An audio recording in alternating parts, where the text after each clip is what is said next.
gajjabeeyfattee hidda jaalala akkamiin obsee hafu jala onnee too keessaa qabdi biqila gajjabeeyfattee hidda jaalala akkamiin obsee hafu jala.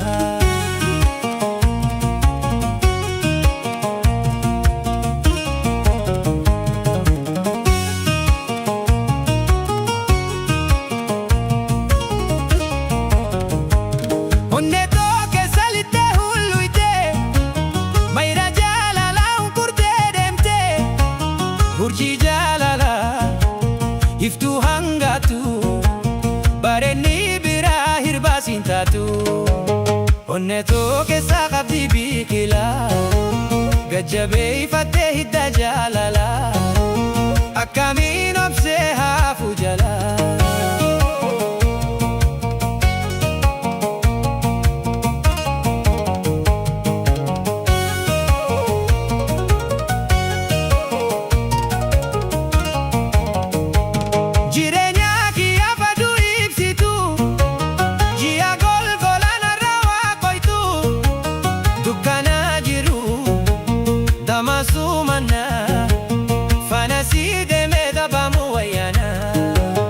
Onnee too keessaa qabdi biqila gajjabeeyfattee hidda jaalala akkamiin obsee hafu jala.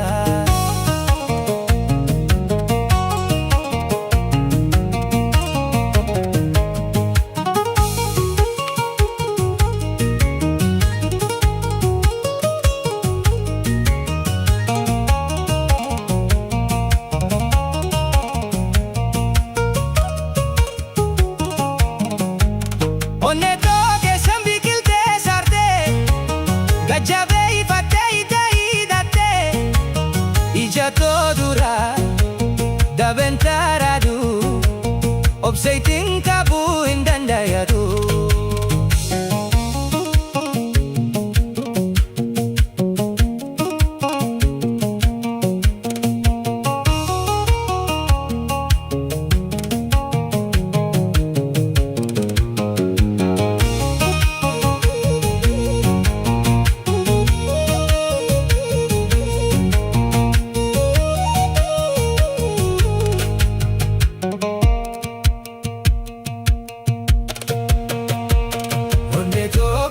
Qabdi biqila gajjabeeyfattee hidda jaalala akkamiin obsee hafu jala.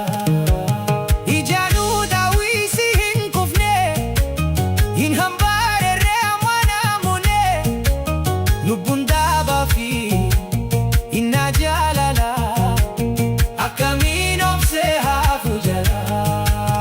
Onnee too keessaa qabdi biqila gajjabeeyfattee hidda jaalala